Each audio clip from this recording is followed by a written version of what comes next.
Hallo und herzlich willkommen zu einem neuen Let's Play hier auf HightechKanuele. Ich bin der Spridden und wir spielen zusammen Life is Strange.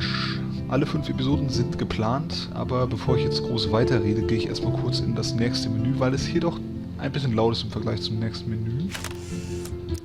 Und ja, also, jetzt ist es ein bisschen leiser von der Lautstärke. So, wir spielen zusammen Life is Strange. Erstmal die Episoden 1 bis 2, Episode 3 dann natürlich auch, wenn sie rauskommt, und Episoden 4 und 5 dann dementsprechend natürlich auch. Episode 1 und 2 sind da schon ein bisschen draußen.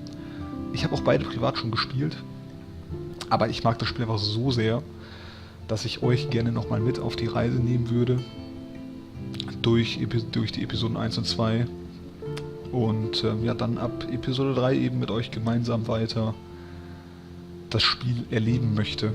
Also die ersten beiden Episoden eben nicht blind, ab Episode 3 dann blind. Episode 3, wenn alles planmäßig läuft, dann auch direkt am Erscheinungstag, was ich glaube der 19. ist. Ja, auf jeden Fall, Life is Strange ist ein Spiel von, man hat es gerade schon gesehen, Dontnod Entertainment. Das ist, so wie ich das gesehen habe, ein relativ neues Entwicklerstudio, die bisher auch erst, also das ist das zweite Spiel, wenn ich mich nicht täusche. Das erste Spiel war Remember Me. Das ist ein 5-Mann starkes Entwicklerteam aus Frankreich. Gepublished wurde das Ganze von Square Enix. Eine witzige Geschichte dazu, Square Enix als einziger Publisher, der das Spiel nicht verändern wollte. Also es wurden mehrere Publisher angefragt, aber Square Enix war der einzige Publisher, der gesagt hat, Life is Strange, ja, das kann so bleiben, das bringen wir so raus. Und es gab unter anderem auch Entwicklerstudios, die wollten, dass die 2 Hauptcharaktere, die in dem Fall weiblich sind, eben männlich gemacht werden. Sonst würden sie es nicht rausbringen, das Spiel. Und ja, Square Enix als einziger Publisher dann, was ich sehr cool finde von Square Enix, als einziger Publisher, der gesagt hat, ja nee, könnt ihr so lassen, Jungs, bringen wir raus. Und ja, ich würde sagen, wir starten einfach mal ins Spiel. Aber ganz kurz noch eine Sache, bevor wir starten. Life is Strange ist ein sehr atmosphärisches Spiel. Es ist im Stil der Telltale Games, also klassisch eben wie The Walking Dead oder The Wolf Among Us. Spiele, die ich vielleicht auch noch spielen werde, auch wenn sie schon ein bisschen älter sind, aber da habe ich auch wohl Bock drauf, die zu spielen. Ich mag generell sehr diese Telltale Games, also es ist ein sehr atmosphärisches Spiel, wie gesagt, im Stil von Telltale Games spielen. Es ist nicht von Telltale Games, aber es ist derselbe Stil. Und aber auch deutlich ruhiger. Also es gibt, wenn ich mich recht entsinne, jetzt keine Quicktime-Events, wo man wirklich jetzt schnell handeln muss, außer an wenigen Stellen. Es ist ein sehr entspanntes Spiel, ein sehr atmosphärisches Spiel, und deswegen werde ich vielleicht auch an manchen Stellen dann mal ein bisschen ruhiger sein, ein bisschen weniger kommentieren und einfach das Spiel auf euch wirken lassen, dass ihr auch da euch ein bisschen drauf einlassen könnt. Und ja, ich würde sagen, wir starten einfach mal rein, bevor ich mich hier jetzt noch großartig verhaspel. Also, New Game.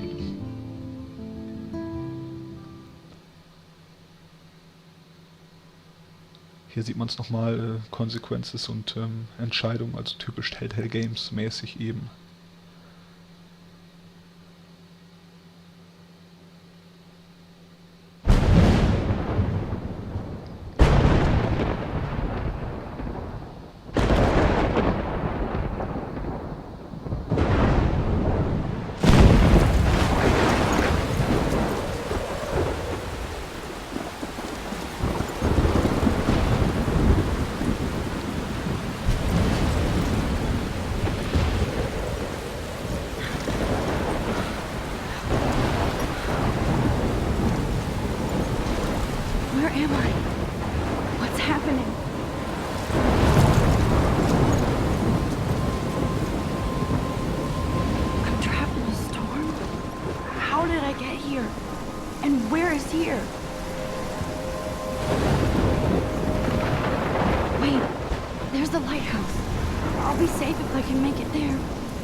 Und da sind wir, das ist Max, das ist die Protagonistin, der Hauptcharakter. Wir wachen hier anscheinend mitten in einem Sturm auf. Das Einzige, was wir kennen, ist hier das Lighthouse, also was wir zu kennen scheinen. Und ja, wir machen uns einfach auf den Weg dahin. Der Sturm ist echt heftig. Ganz schön windig.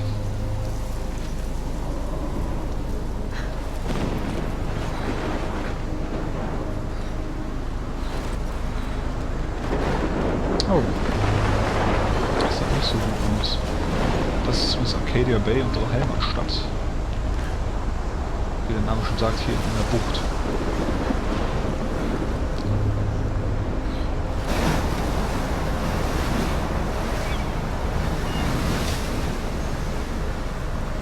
Holy shit.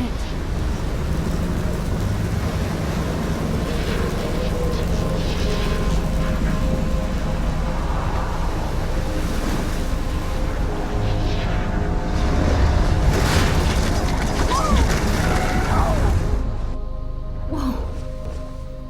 That was so surreal. Famously called film Little Pieces of Time. But he could be talking about photography, as he likely was. Okay, I'm in class. Everything's cool. I'm okay. From light to shadow. From color to chiaroscuro. Now, can you give me an example of a photographer who perfectly captured the human condition in I black and didn't white? fall asleep, and that sure didn't feel like a dream. Bueller? Weird. Diane Arbus, There you go, Victoria. Why Arbus? because of her images of hopeless. Look at this crap. How can I show this to Mr. Jefferson? I can hear the class laughing at me now. Faces. You feel like totally haunted by the eyes of those sad mothers and children. I She can't saw believe I human still have this torture, pencil right? case. I should upgrade to the 21st century. But I like it old school. Seriously, though, My I could little frame camera any bag one is of you in battered, dark but mode still kicking. and capture you in a moment of desperation. And any one of you I could do haven't that kept to up me. with my journal as much as I should. Isn't that too easy? If anybody else looked at this, what would they think? So, ich nutze jetzt mal eben kurz die Stille, um was zu sagen. Wir sind hier gerade anscheinend aufgewacht. Das war anscheinend ein Traum oder eine Vision oder irgendwie sowas. Also Max sagt ja, es fühlt sich nicht an wie ein Traum. Man hat sicherlich schon gehört und liest es ja auch. Das Spiel ist komplett auf Englisch. Es gibt auch keine deutschen Untertitel oder so. Einerseits denke ich mal, dass viele dem Englischen insofern mächtig sind, dass man eben verstehen kann, worum es hier geht, dass man mitkriegt, was gesprochen wird. Für den Fall, dass man es vielleicht nicht so ganz mitkriegt, versuche ich das Ganze ab und zu mal so ein bisschen zusammenzufassen, was so passiert. Dann eben auf Deutsch. Ich werde auch hier, man sieht hier, es gibt ziemlich viel Text hier, das ist ein Tagebuch. Ich werde da vermutlich nicht ganz durchlesen, ich werde das vielleicht mal überfliegen und so ein bisschen zusammenfassen, dann eben auch auf Deutsch, was da so passiert ist. Von daher würde ich sagen, fangen wir jetzt einfach mal hier an. Also, das ist vom 10. Juli 2013. Wir wurden in die Blackwell Academy aufgenommen. Das ist das, wo wir gerade sitzen. Das ist ein Klassenraum der Blackwell Academy. Und das ist eine Privatschule für Seniors. Ich glaube, das ist ich bin mir nicht sicher, aber das wird dann Richtung Highschool gehen. Ich weiß es aber nicht sicher. Es ist aber eine Privatschule, also was ganz Besonderes. Und wir haben eine Scholarship, also ein... Jetzt fällt mir das deutsche Wort nicht ein. Wir haben ein Stipendium, genau, ein Stipendium bekommen. Und hier beschreibt sie eben, wie glücklich sie ist, dass sie aufgenommen wurde. Und auch, wie glücklich die Eltern waren. Und hier sieht man dann, ja, der 18. August 2013. Max verlässt Seattle und zieht zurück nach Arcadia Bay. Also Max hat als Kind in Arcadia Bay gewohnt. Das ist auch eben der Ort, wo eben diese Blackwell Academy ist, und ist dann aber mit ihren Eltern nach Seattle gezogen. Und ja, zieht jetzt eben zurück und schreibt hier auch, dass sie gerne mal immer schon zurückkommen wollte, um zu gucken, ob Chloe und sie noch Freunde sind. Chloe ist also eine Kindheitsfreundin von ihr. Und sie hätte sich gewünscht, dass Chloe mit ihr nach Seattle zieht. Und dass die Stadt ihr gefallen hätte. Und ja, beschreibt dann eben ein bisschen, ja, ihren Auszug aus Seattle und ihren Einzug nach Arcadia Bay ins Wohnhaus der Blackwell Academy. Und hier beschreibt sie die ersten Tage, wie verrückt doch alles ist, und dass sie die Chance nutzen will, sich zu ändern, weil sie doch ein sehr zurückgezogenes Mädchen ist, und dass sie eben quasi das auch als Neuanfang sehen will. Und eben dann einfach die Chance nutzen will. Am 2. September hier sieht man den ersten Entry aus ihrem Dormroom. Also sie lebt eben in einer Dorm, in einer Mädchenwohnanlage quasi, in einem Wohnhaus an der Schule. So internatstechnisch. Und ich glaube, das ist auch typisch in Amerika. Ich kenne mich da nicht so aus. Ja, beschreibt hier auf jeden Fall ein bisschen die Zeit, bevor eben das hier spielt. Und generell einfach ein bisschen ihr Leben. Also ich werde mal kurz eben die Seiten einzeln ein bisschen offen lassen. Wenn ihr euch das mal durchlesen wollt, könnt ihr Pause drücken. Und euch das dann durchlesen. Wie gesagt, ich werde das jetzt nicht genau alles durchlesen. Das würde den Rahmen sprengen.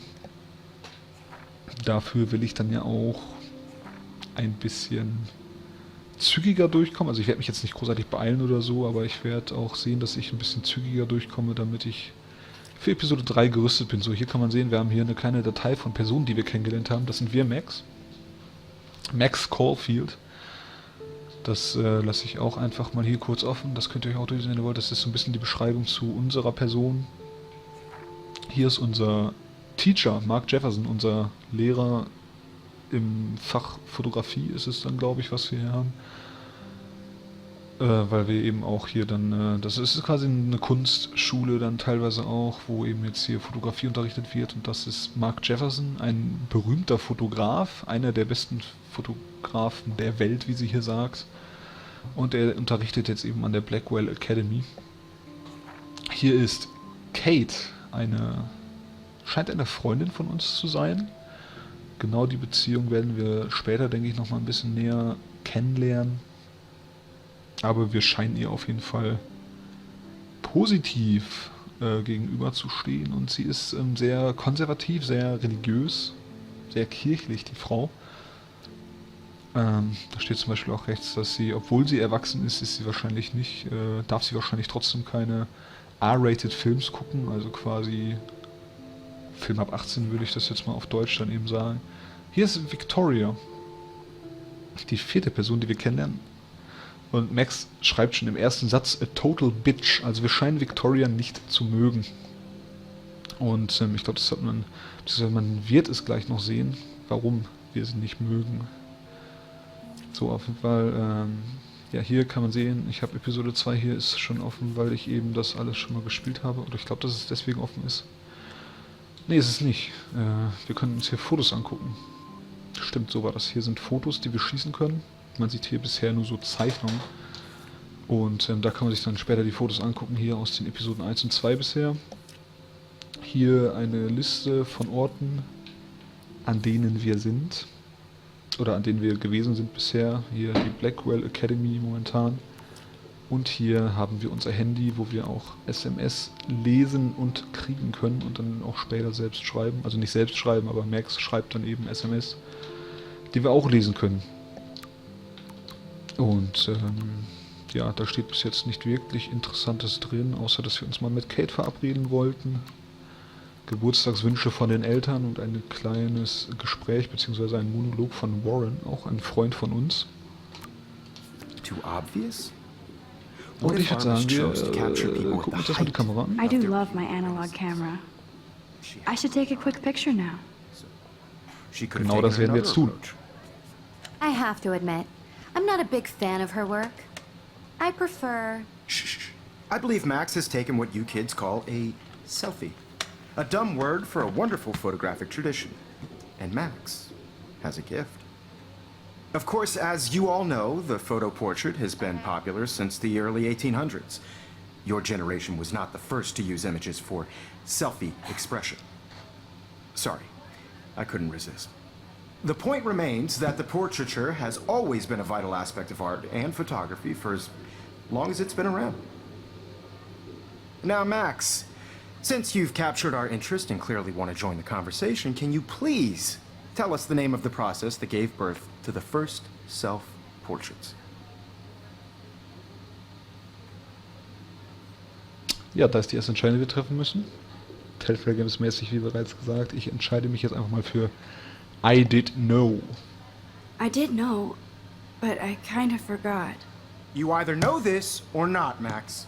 Is there anybody here who knows their stuff? Louis Daguerre was a French painter who created daguerreotypes, a process that gave portraits a sharp reflective style like a mirror. Now you're totally stuck in the retro zone. Sad face. Very good, Victoria. The Daguerrean Ja, Victoria process hat mir einen brought out mitgegeben. fine detail in people's faces, making them extremely popular from the 1800s onward. The first American daguerreotype self-portrait was done by Robert Cornelius. You can find out all about him in your textbook, or even online.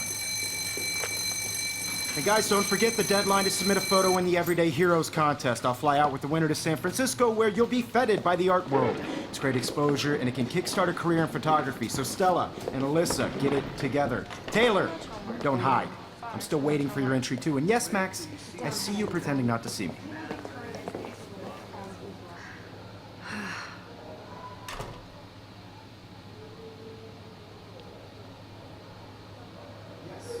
Victoria doesn't waste a second kissing ass. Jo, das sieht man da hinten. Also, wir haben gerade erfahren, also dieser Everyday Hero Wettbewerb ist ein Wettbewerb, an dem wir auch teilnehmen. Das ist quasi ein Wettbewerb, wo wir ein Selfie von uns machen sollen, wie wir einfach quasi heldenhaft sind. Und wir sind jetzt hier im Klassenraum, die Stunde ist vorbei. Wir nutzen aber trotzdem noch mal kurz eben die ruhige Minute und schauen uns ein bisschen um. That was amazing when Mr. Jefferson took a class picture the first week. Even though I didn't want to be in the picture at all, it was fairly fucking cool to watch him at work framing us.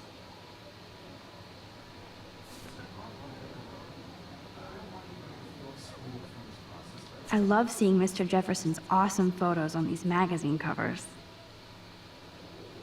Ja, hier sieht man schon featuring the latest work from Mark Jefferson. Also er war, bevor er hier Lehrer wurde an der Schule, ein gefragter Fotograf. Und ja, warum er jetzt genau hier unterrichtet, kann ich jetzt so auch gerade nicht sagen. Aber man sieht eben an solchen Sachen, dass er auf jeden Fall ein guter Lehrer zu sein scheint für das Fach Fotografie. That printer is amazing. I'd love to see how it reproduces my pictures. I could pump out a whole gallery show with that thing. When I don't suck. Someday. Man sieht auch, wir scheinen nicht das größte Selbstvertrauen zu haben. Also Jefferson hat ja schon gesagt, wir haben ein Gift, wir haben eine Gabe, was Fotografie angeht. Oder zumindest was Selfies angeht. Aber ich denke, er meinte generell die Fotografie. Wir selbst scheinen das aber nicht zu glauben. Also da scheint ein bisschen was am Selbstbewusstsein zu nagen. Looks like somebody was already working on this. Cool. Wir unterhalten uns mal kurz mit Kate. Beziehungsweise bevor wir uns mit Kate unterhalten, gucken wir mal, was hier auf dem Paperball steht, der auf Kate geschmissen wurde, nachdem wir aufgewacht sind, falls ihr euch erinnert. Now I wish I wouldn't have read this. Purge. Dear Kate, we love your porn video. XOXO Blackwell Academy. Okay.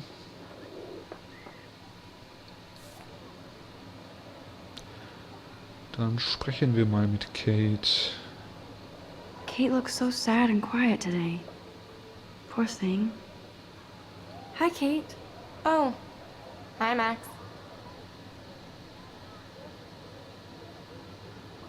I hope I didn't embarrass you. Was haben wir denn gemacht? Ah, wir sagen mal, you seem quiet today. You seem quiet today. Just thinking too much.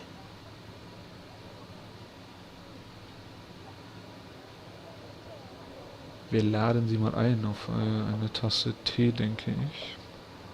I hear that. Wanna go grab a cup of tea and bitch about life? Thanks, but not today. I have to go over homework. No worries. Let's hang later. Sure. Also man merkt schon, Kate scheint wegen irgendwas sehr traurig zu sein. Was das genau ist, werden wir vermutlich dann später noch erfahren. Hier sind Victorias Sachen, die können wir uns mal kurz angucken. Even her school books are gift wrapped. I can't believe she made fun of me in class. What is she, 15 years old? And people laughed. Of course, Victoria has to have the bestest, newest, most expensive everything. I should have known. She'll have better equipment than Blackwell. Ja, Victoria scheint ganz schön viel Geld zu haben, wenn die sich mal eben so eine Kamera für $5.300 leisten kann. Nicht schlecht. So, was gibt's denn hier noch so? Foto-Equipment. This is definitely where cameras go to heaven. Oh man, they have those sweet ultrasonic lenses. And look at that vintage rangefinder. What? Wir scheinen ein bisschen anders zu sein als Victoria. Wir stehen anscheinend mehr so auf das Retro-Zeug. So, das haben wir uns das schon angeguckt. So cool to see Mr. Jefferson's actual published pictures. Gives me hope. Ja, noch ein weiteres Werk unseres tollen Kunstlehrers.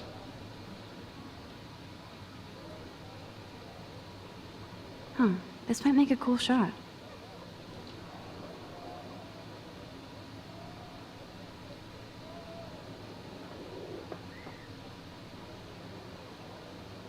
Das gibt es überall mal wieder, dass man eben hier, wie schon gesagt, dass man Fotos machen kann. Hier sieht man das jetzt. Da haben wir jetzt oben links das erste Foto, das war vorher noch gezeichnet einfach nur. Da steht Rachel Amber Forever. Und ja, wir sehen hier eben, es gibt verschiedene Möglichkeiten, wo man Fotos schießen kann. Und da werde ich versuchen, möglichst alle zu bekommen. Ich werde aber jetzt auch nicht großartig viel danach suchen, sage ich jetzt mal. Also wir versuchen nach Möglichkeit einfach beim Durchspielen dann eben möglichst viele Pictures zu sammeln. Jetzt unterhalten wir uns mal kurz mit Mr. Jefferson. Excuse me, Mr. Jefferson, can I talk to you for a moment? Yes. Excuse you. No, Victoria. Excuse us. I'd never let one of photography's future stars avoid handing in her picture. Do I have to oder I didn't have any time? Ja, wir benutzen einfach mal, denke ich, die offensichtliche Ausrede. I didn't have any time. Way too much homework. Max, you're a better photographer than a liar. Now, I know it's a drag to hear some old dude lecture you, but life won't wait for you to play catch-up. You're young, the world is yours, blah, blah, blah, right? But you do have a gift. You have the fever to take images, to frame the world only the way you envision it. Now, all you need is the courage to share your gift with others. And that's what separates the artist from the amateur. Ja, er hat gerade nochmal genau das gesagt, was ich ja vorhin schon vermutet hatte. Wir haben anscheinend einfach nicht genug Selbstvertrauen. Er hat wiederholt, wir haben ein Gift, die Gabe eben des Fotografierens. Wir können unglaublich gut Bilder schießen. Wir trauen uns einfach nur nicht, sie der Öffentlichkeit zu präsentieren. Und das ist unser Problem. You can never escape the lighthouse here. Da sieht man wieder den Leuchtturm, an dem wir gerade waren. Aber das scheint ein bekannterer Ort hier in Arcadia Bay zu sein. Even in pictures, the forest around here always looks mysterious.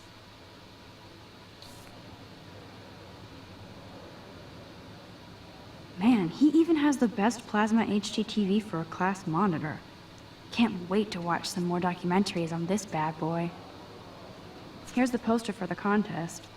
Mr. Jefferson really expects me to enter. Why? I don't know if I'm ready for my 15 minutes of infamy.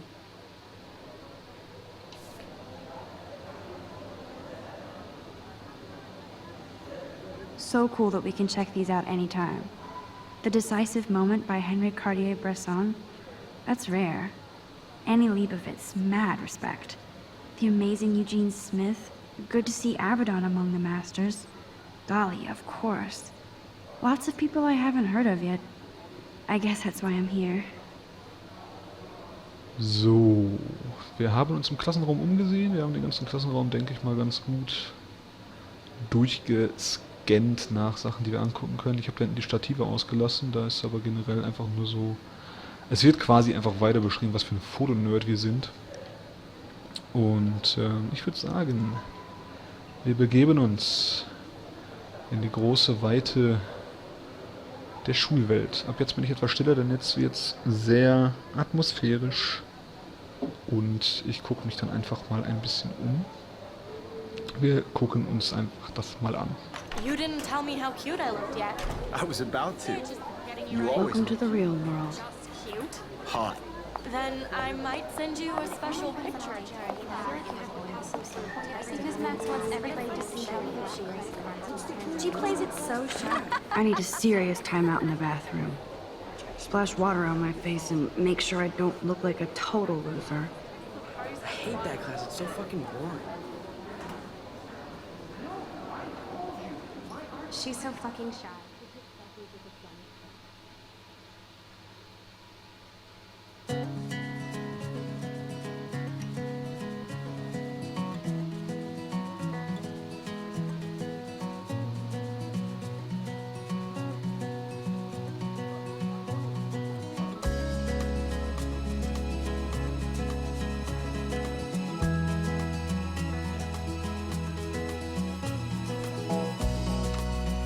These missing persons posters are popping up everywhere. To all of you, American girls, it's sad to imagine a world. I shouldn't be so stingy with my blood.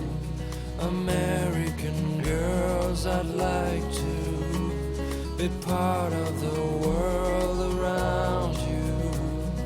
Driving a car by the sea. I think that's Courtney. She's such a slave to Taylor and Victoria. There's Taylor, always waiting for Victoria.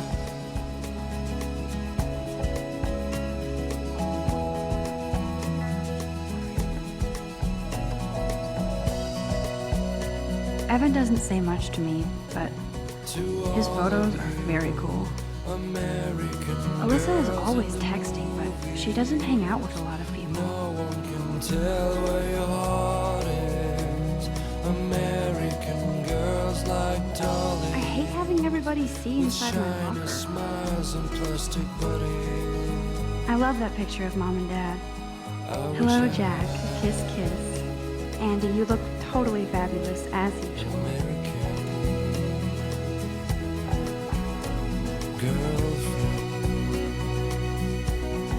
Yes, this poster must stop bullies dead in their tracks.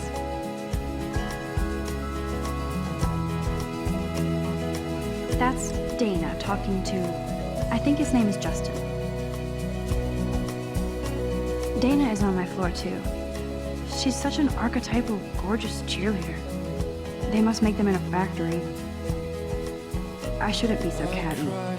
Dana is nice to me. Walking around my own place, wondering why she cries. I've seen Brooke hanging out with Warren.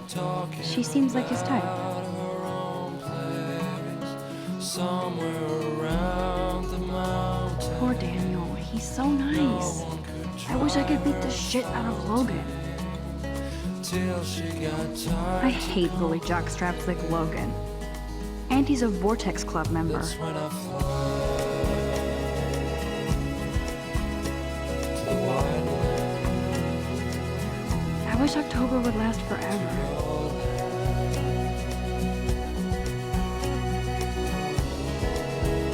They should just call it a sugar machine. That would be awesome if you put money in there and a bag of sugar dropped out. Don't need a PC, missed the Poetry Jam tryouts, and I did not steal that backpack.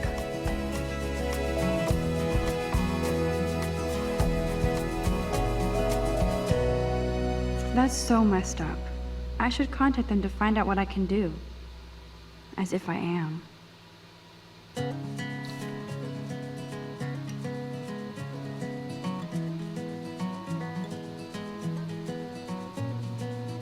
Good thing I left my AK at home.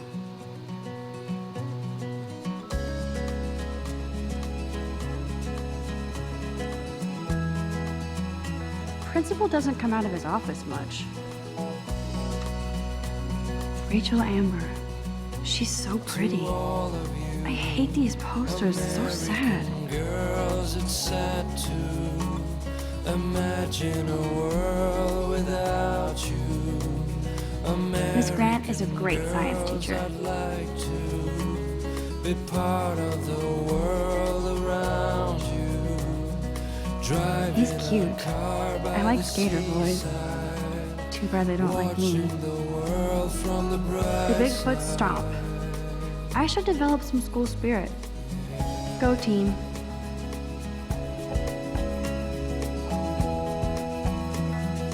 God, Samuel is such a weirdo.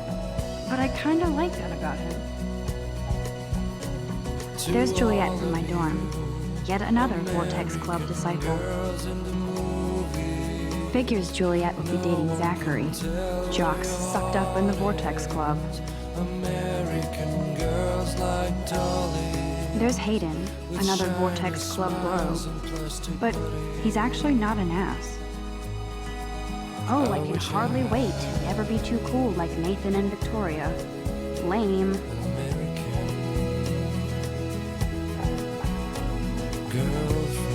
It looks like she's been gone for months.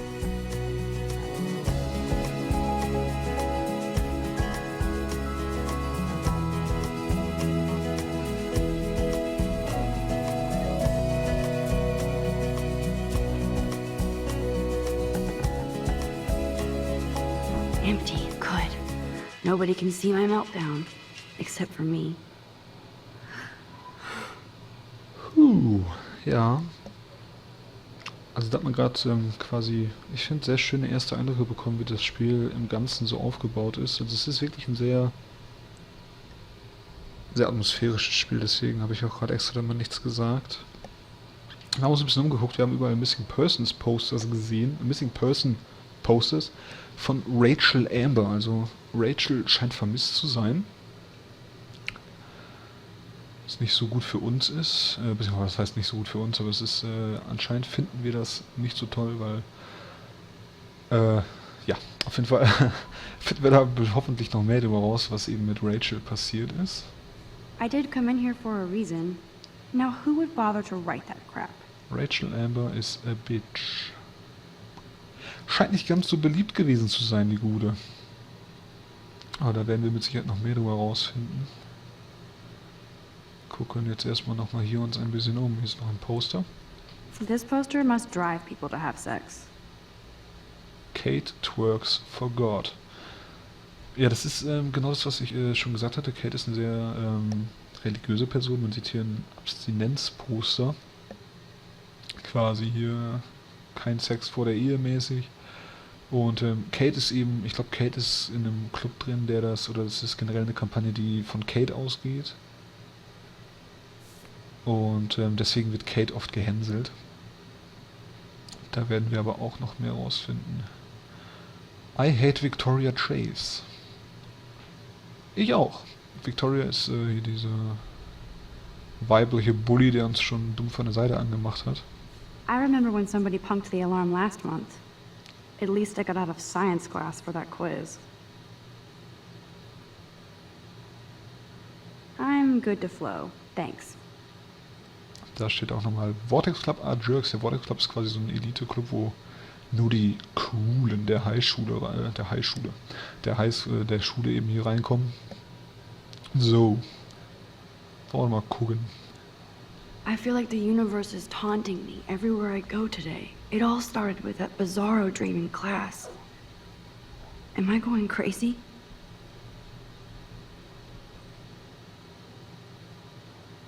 The last time I got a flu shot, I got the flu. Fuck you. Na, wir waschen uns mal das Gesicht. Ein bisschen frisch machen.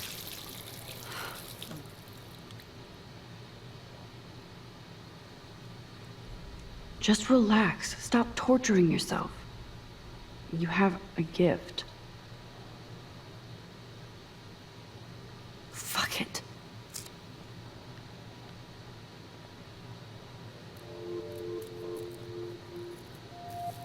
When a door closes, a window opens.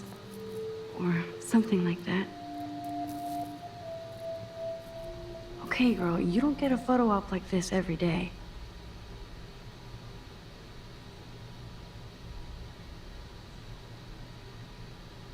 Whoa, where did that butterfly come from? It doesn't look like any kind I've ever seen before. The blue wings are practically glowing. I can almost feel the air moving around me. The butterfly feels almost like a spirit.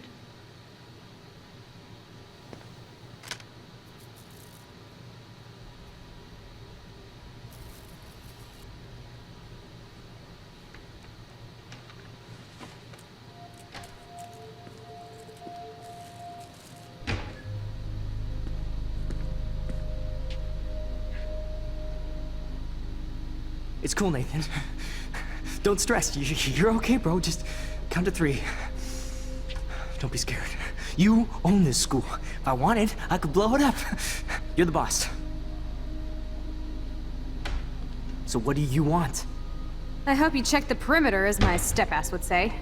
Now, let's talk business. I got nothing for you. Wrong. You got hella cash.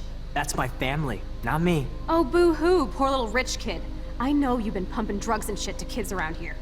I bet your respectable family would help me out if I went to them. Man, I can see the headlines now. Leave them out of this bitch! I can tell everybody Nathan Prescott is a punk-ass who begs like a little girl and talks to himself. You don't know who the fuck I am or who you're messing around with. Where'd you get that? What are you doing? Come on, put that thing down! Don't ever tell me what to do! I'm so sick of people trying to control me! You are going to get in hella more trouble for this than drugs. Nobody would ever even miss your punk ass, would they? Get that gun away from me, psycho! No!